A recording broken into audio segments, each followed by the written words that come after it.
EGM Network.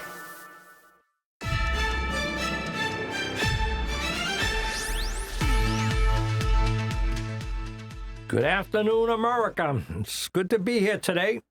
This is my number 3 broadcast with Jesse and the Evergreen Media Group.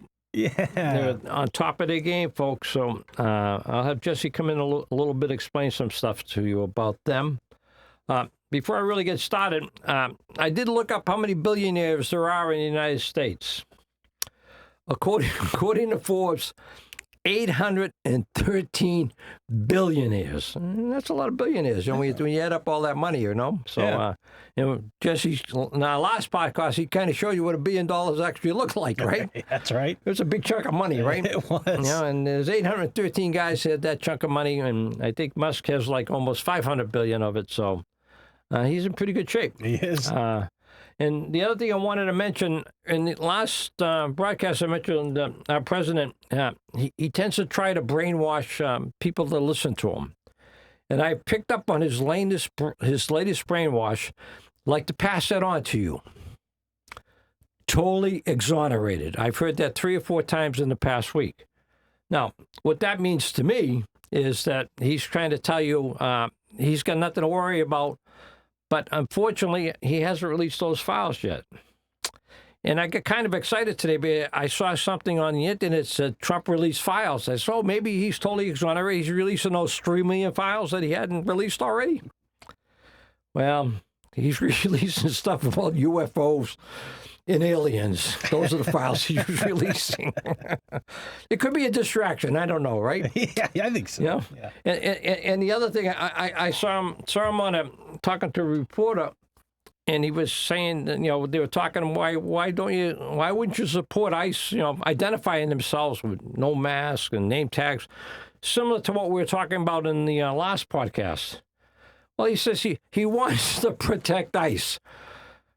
Now, I thought ICE was supposed to protect us, but now he wants to protect ICE, and they don't protect us. I'm not sure how that works. Kind of reminds me of the brown shirts in Germany in the 30s. Right. Well, anyway, this is Wake Up America, and it's brought to you by Sir Pelton LLC. And as you know, we sell tax certificates in the secondary market. I buy tax certificates primarily in Florida. Buyer beware. If I were to sell them to you, they're buyer beware, just like me. So anyway, this is our 3rd podcast, and I'm probably repeating that. And I was thinking, gee, what's number 3 mean to me? Well, when I was growing up, you know who number 3 was? In the Boston Red Sox? Pete Reynolds. And Pete Reynolds was a funny guy. Somehow they couldn't find a place to hit Pete Reynolds. They moved to second base, first base, whatever. They keep moving him around. He led the league in hitting. Didn't hit any home runs, so they got rid of him. And I think they brought this guy in, Dick Stewart. All he did was strike out. So it was a real good move by the old Boston Red Sox. Okay. And in the last podcast, I have a goal, all right? Growing up, 10 years old or whatever, there was 2 things I watched on TV, Superman and Dragnet. So in the Superman, that would start off, truth, justice is the American way. And I would really like to see that come back if it was ever there. And Dragnet in the 50s, Joe Friday, just the facts. When you see these guys on TV, they interview somebody, ask them a question, they let them go on to their campaign speech, and they don't answer the question. No. I'm trying to give you just the facts. So as I find them, I report the facts to you. You take them or leave them. Anything I find, if you were to probably look it up on the internet, you can find the same thing. But everybody's really, really busy, so that's the way it works. So we will be working real hard to deliver the American way and the truth. And I have a new slogan for the program. I never leave home without my American Express card. I hope I didn't violate anything, Jesse. No, I don't think so. We'll be happy to welcome them on as a sponsor. And I never do a want. podcast without Jesse. So those two things I won't do. All right. So Evergreen Media Open House. Jesse, do you have anything you might want to say on that? Absolutely. Yeah, we're having an open house this upcoming Thursday. It's February 26th from 3 to 6 p.m. We're opening our doors. If you ever wanted to see what the podcast studio looks like or meet any of our hosts, come on, drop by. It's free. We're opening our doors. We've got snacks. We've got drinks.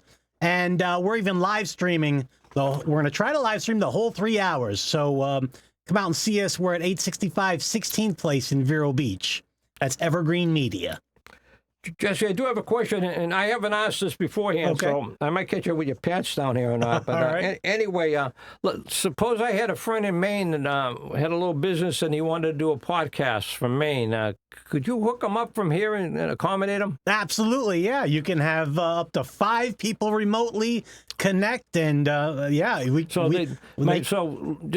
I clarify, they don't have to be in the studio, right? You could do this remotely. We can do this remotely. Okay, Yeah, that's they don't have to be folks, here. you know, because if you want to do something for your business out in California, Jesse could help you, you know. So That's right. I just thought I would mention that to you anyway. So that's what I was thinking about. That's right. All right. We'd love to have you. And getting back into this stuff here now, you know, if I'm unhappy with our federal government, we need to vote these people out.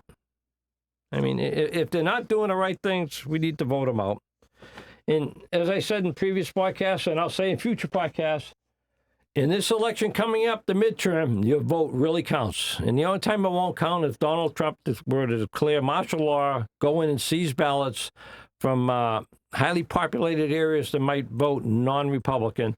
And we'll see what happens. Hopefully that doesn't happen. Yeah. And as you know in previous podcasts, I'm not a Democrat.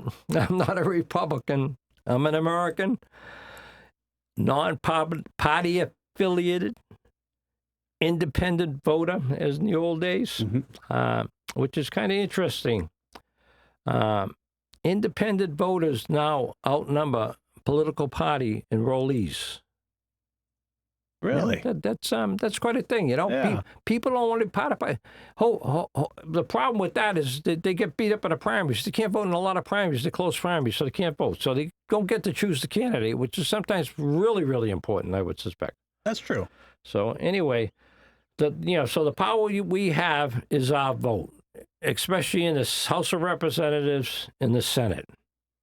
If we vote those folks out, it has a big impact on Washington, D.C., okay? So I strongly take a hard look at the people, make sure they're going to do what you want to do if you're unhappy, because 30% of Americans are happy with the Congress.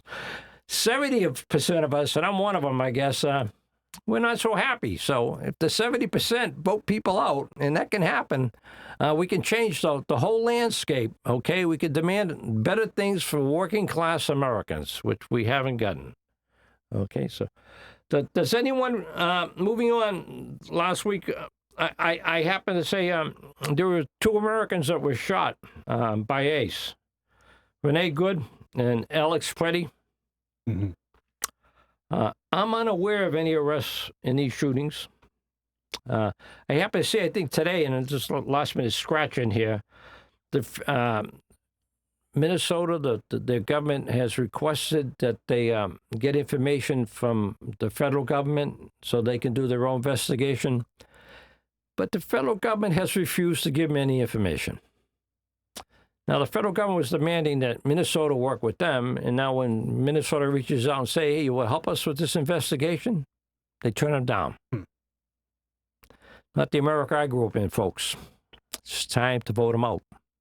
Time to make major changes. Okay, and these victims, for the most part, were basically, from my perspective, were into exercising their First Amendment rights. And what I see when I look closely at it, and I had never looked closely at this stuff until I started to do a podcast, and all of a sudden, whoa, it's a wake-up call, you know? You find out there's no justice in the justice system, you know? So Donald Trump signed something to get this.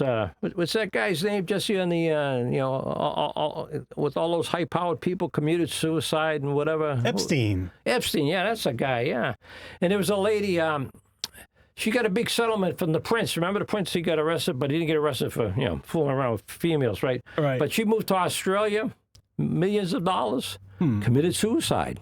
And Epstein, a billionaire that had the goods on everybody, if you listen to what they're talking about on television or the news broadcast, he had the goods on everybody.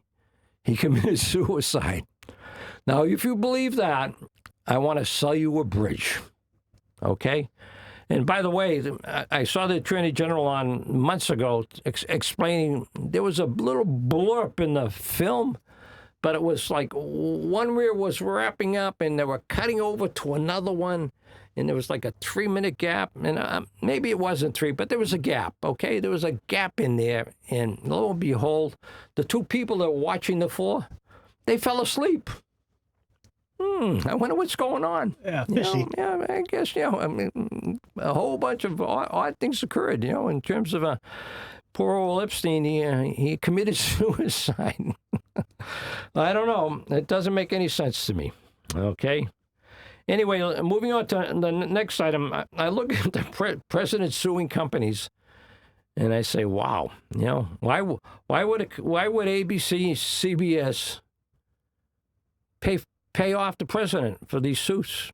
I mean, there's, as I understand it, there has to be intent. If they say something wrong, it has to be intentionally proven.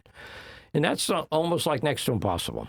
Anyway, they decided to pay him off. But, we must remember that these networks, they're not CBS News anymore. They're major corporate, $1 trillion corporations, right? I mean, they're gigantic. You got to look them up and see how big they are. All the properties that they own. It's like when they say CBS, it's Paramount too, right? Right. They're absolutely huge. Yeah.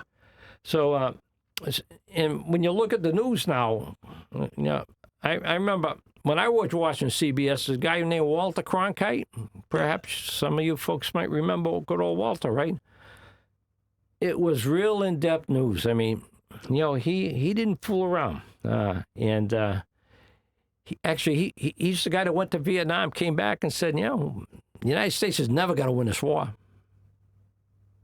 And that was the beginning of the end of putting more troops in Vietnam in the attempt to win a war that was unwinnable. And so CBS has changed. They're not the same company anymore. They don't do business the same way. And speaking of CBS, they've hired a new editor for the newsroom, Barry Weiss. Anybody might have heard about Barry Weiss. I happen to see, I watch a lot of PBS programs, right? And Margaret Hoover, Firing Line, she's got some interesting interviews on. So if I see her, it's a half-an-hour show, and I tend to watch it most of the time. When I saw Barry Weiss was her guest, and this was an interview from 3 or 4 years ago, right? They were just replaying it. She's a self-declared Zionist.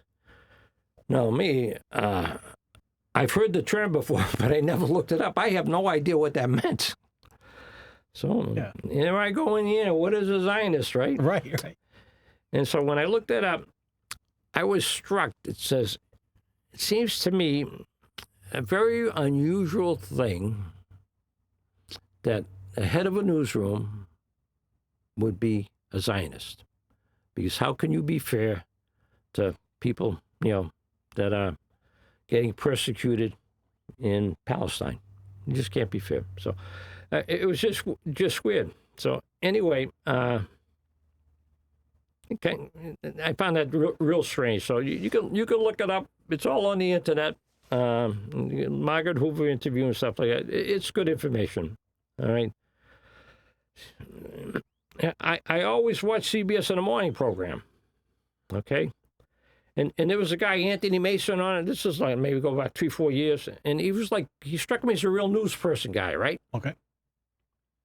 They had they had Gil King or whatever, but never struck me as a truly had a good grasp of what's going on. But she's making $10-15 million a year, but I wouldn't leave either if I was her, So, well, anyway, Anthony Mason, who was basically the most newsworthy person on that morning show, was swapped out, and he was swapped out for a football player.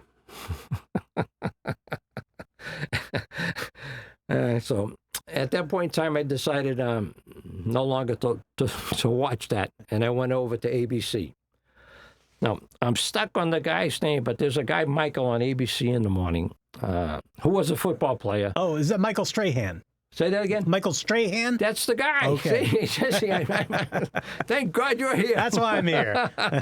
Yeah, Michael Strahan. Well, look at Michael Strahan. He's guy. I listen to him. He's got some compassion in what he talks about. When he sees things that are wrong, he'll make this comment. I'm waiting for him to get kicked off the ABC network for some of the mild comments he makes. And I like Michael. He looks like a pretty compassionate guy that wants to be pretty honest with the folks, and he wants things done correctly and right. So anyway, so now I watch ABC. So I no longer participate in that. The only show I was watching was the ABC Nightly News. They had two guys on there that I thought, Nora O'Donnell. I never watched Nora. I'm very disappointed in her. But anyway, when Nora left, they picked up Morris Du Bois and John Dickerson. It was like the guys on NBC years ago, whatever they named, Huntley and Brinkley. Except Huntley and Brinkley, one was in New York, one was in Washington, right? Okay. and they would talk to each other on the broadcast and pick up different pieces. Well, these guys were in the same place, sitting side by side, but same kind of thing. They talk and go on side by side, and they look like real professional news people, right? In their delivery, I really enjoyed watching them. It's like, hey, you're talking to somebody smart, These gentlemen put out a great broadcast. Unfortunately, they both left at the same time. Now, I didn't have enough time to research actually why they left at the same time, but they did leave at the same time. And Barry Weiss moved Tony DeCoppo, the guy from the morning show. He is now the programming anchor for CBS Evening News. Now, so when I see stuff like that happen now, because I'm doing a podcast, I look it up and say, well, I wonder why they moved this guy in, right? Right. Tony appears to be a strong supporter of Israel. And we know that, what's her name? And that lines up with Barry Weiss's Zionist views. Right. Barry Weiss is a Zionist. Now we got a strong supporter of Israel doing the news. And you can look that up on the internet. These are facts now. I tell you, just facts. I'm not making this stuff. It's facts. I'm not coloring. I'm not going any deeper than that. But if you're interested in finding out, take a look at it. Our world is changing. Who hired Barry Weiss is the next question I come up with, right? Yeah. David Ellison. Okay, I don't know David Ellison Quarter Wood, except probably got a ton of money. He's running Paramount Plus, 10, 15 companies underneath that umbrella. I mean, major player. So I look him up and say, who's your father? His father's Larry Ellison. Now, I know Larry Ellison, but I used to be in the computer business, right? Oracle, right? Mm-hmm. Yeah. And I think, if I'm not mistaken, Larry Ellison was a very active sailor, professionally, almost speaking. He'd get in a lot of big races and stuff like that. Oh, okay. I could be wrong about that, but that's my recall with Larry Ellison. He'd do some major worldwide races. So the father and son, they want to buy Warner Brothers. Now, Netflix is basically, quote unquote, secured a deal, but no deal is secured until the paper's signed, right? So anyway, they're trying to buy a hostile takeover of Warner Brothers. Now, Warner Brothers has got, 15 different companies under their umbrella. Yeah. One is CNN, so, and we know that our president not real fond of CNN. Right. And Larry's a a big contributor with our president. He goes to the White House. He has dinner with the president and stuff like that. So he's got a personal relationship with our president. So I hate to read stuff into it, but in the end, if push comes to shove, and if Warner Brothers were ever to approve their offer, then it would have to be approved as a merger by the FCC. And, if you're a friend of the president, you might get approval whether you deserve it or not. Right. We don't know. We have to wait to see how it plays out. So I just mentioned that to you. Keep your eye on that and see how it plays out, because it could affect how you want to vote in the next election. So the other thing I want to mention is, in the 30s, the 40s, the 50s, the 60s, 70s, 80s, my time, right, when a young guy, well, it's not the 30s so much, but there was no such thing as an internet, and where the power came from was newspapers, right? Then later on, maybe a little bit on the television, but not much, not like today. So anyway, a funny thing happened recently. Do you know TikTok? I mean, everybody knows TikTok, right? Yeah, I think so. Right. Well, TikTok, right? Mm-hmm. Jesse, I kept hearing that, China, right? China. And I'm saying these kids are dancing around in circles here and, jumping off roofs, landing on, springboards and whatever they're doing. Mm-hmm. Crazy stuff, right? Who cares? Right. China, I don't care, Right. Well, as it turns out, Michael Dell and Larry Ellison just acquired a major ownership in TikTok. So what do we got going here? We got the ability to control the message that people hear. We got TikTok. We might CBS, Warner Brothers, if it all goes down. Individual people, big corporations with strong influences to control the message. Now, I happened to look up TikTok, and I happened to find an article, Anti-Defamation League. Now, when I was working, we did some work for Jay Baker's, and I was asked to buy a table to go to an Anti-Defamation League meeting. No problem. Mm-hmm. We bought a table, went down. I went with Michael F., and I don't give last names, but Michael, if you're looking, it's me, Bill. Anyway, so we sat around and we heard all these people talking that, they would explain their situation and stuff like that. And yeah, it seems all normal to me, no problem. So, and anyway, that was it. And then shortly after that, the company I was with got sold, and I moved to Florida. So that ended my relationship with the ADL. But when I looked up the ADL on the internet, I found out that the ADL believed that the Netflix was anti-Israel, which I never look at network, so I have no idea whether that's true or not. But I throw that out there as just something that's floating around. You can look it up on the internet. So now Michael Dell and Larry Ellison, they control the messages on TikTok. So my question that I asked myself, that TikTok, did it really need to be sold? Was it China that we were selling it for? Or was it taking care of the Anti-Defamation League? I don't have an answer to that question, but I'm trying to give you things to think about, okay? So that's the way it goes. And we all know that Michael Dell and Larry Ellison are billionaires. The president is very fond of both these gentlemen, okay? And he was the one that, by law, was supposed to shut down TikTok. Didn't do it. By law, he's supposed to release the Epstein files, all of them. He ain't doing it. I mean, none of this is like what I expect from my government. So it turns out that these two people, Michael and Larry, very strong supporters of Donald Trump. So, as the new owners, did they just get lucky by that, or was all this delay for a reason? I don't know. Something to think about. So anyway, I want to move on, and maybe when I'm moving on, I'm moving back. Going back to CBS, 60 Minutes. Okay? Remember Paramount, who owned CBS, they want to acquire, they want to merge with Warner Brothers. Warner Brothers basically is locked up with Netflix, supposedly. And you know, to get them unlocked, there's a penalty Warner Brothers would have to pay.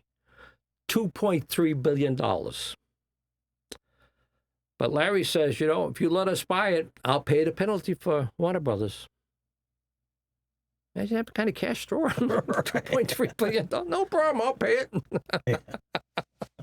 it. You can't make this stuff up. It's just unbelievable. So anyway,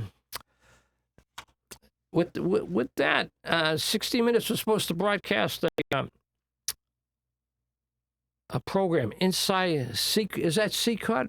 Oh yeah, I think so. Yeah, inside CCOT. It was like these guys, these prisoners, right, Jesse? That you know, you saw them on some news and stuff like that, but they had done it. The people that put this program together said, you know, we have a good program here. It's solid, and the information is accurate. You know, it's good stuff. You know, the lawyers that looked at it before it was supposed to air, nothing wrong with this, right? Well, it got pulled last minute. Jesse, guess who pulled it? Was it CBS? CBS. And who's the lady in CBS running it now? Barry Weiss. Barry Weiss. Oh, yeah. That's how it works. So she decided to pull that. So anyway, it didn't get run. There's an uproar in the organization, and somebody was identifying. Let me see. I may have it back here. It's some type of corporate. Bear with me, folks. I put this together at 3 o'clock this morning, so not totally familiar. That's CCOT. That was the camps. Corporate censorship. It was identified by people that work for CBS as this is corporate censorship. Yeah. And, you know, if these things keep moving the way they're moving, and we got to get used to corporate censorship because I think it's going to happen all the time. Yeah, that's happening. Okay. Yeah. So there was two guys I was watching. I mentioned them earlier, Morris Du Bois and John Dickerson. And they left, like I said, you know, nice farewell day, right? But Dickerson did cite at some point in time, at least on the internet that I picked up, editorial independence concern. Now, if Walter Cronkite had editorial independence concern, I don't think he did. You know, he was running the show, and if he felt something was newsworthy, it got on the air. Yeah, it didn't feel like corporate sponsors back then had as much influence. Right. The only 60 Minutes, as I remember, Jesse, was there was something on tobacco that they pulled off. Okay. The guy that had put that together, the director or producer or whatever he was, he quit, and he went and he started Frontline. And if you don't watch PBS Frontline, you're really missing a lot of good information because they shoot straight. They give you the facts, just the facts. Great program. I watch it all the time. So I don't watch all this clown stuff that they have on TV. I want facts when I watch TV. Well, anyway, Anderson Cooper was leaving 60 Minutes. Right. Yeah. You know what his reason is? No. He wants to spend more time with his family. Now, I met Anderson Cooper once. Oh, okay. Well, actually, my wife met him, and I was with her. She reached out, talking to him. We were in Paris, and he was coming outside of a church people tour, right? Okay. He says, hey, that's Anderson Cooper over there. Okay. I'm going to go say hi. Okay. So she went up and said, hey, Anderson Cooper, I love your show. Thank you very much. Very, very nice gentleman, right? Thanks. I said, Anderson Cooper, you know, I'm going to mention one thing to you. That, you know, it would be nice if you would spend some time looking at closed primaries on the United States. They lead to too much power for the parties. Every primary should be open so every independent voter could vote. And then I watched Anderson Cooper for a couple of months after that when he came back. Yeah, never didn't take my advice. I'm shocked, right? Well, anyways, that's a problem in America, closed primaries, right? Because when the people say, well, if you don't do what I want you to do, I'm going to primary you out. Yeah, that's why we got to vote these guys out. Right. Okay? Right. Brendan Carr, he's Federal Communications Commission, FCC. Mm-hmm. Everybody remember George W., the Bush guy? Oh, yeah. Right? The number 2. George W. Arnold Schwarzenegger was on an NBC program, a talk night, late night show. The guy he was on with was Jay Leno. Okay. So he's running for governor, and the guy running against him, which was a Democrat, Arnold was a Republican, Bush is Republican, right? Right. The guy running against Democrats, hey, I want equal time. And George Bush said, no, you don't get equal time. We're changing the rule. These people basically can have anybody on they want and talk to them. Yeah. It's a talk show. Yeah. We don't have to give equal time. This is not a new show. If it's a new show and you came on as a candidate, then you got to give the opposition side same amount of time. But no. So it's been like that since, I don't know, that's around 2000 to 2002, whenever, I don't know, it's been like that for over 20 years. Yeah. So, yeah, it was never challenged before. It was challenged once, and it was decided. And now we have this new guy, Brendan Carr. And the Republican senators, they endorsed him. They put him in there. And he was nominated by the president, approved by the senators.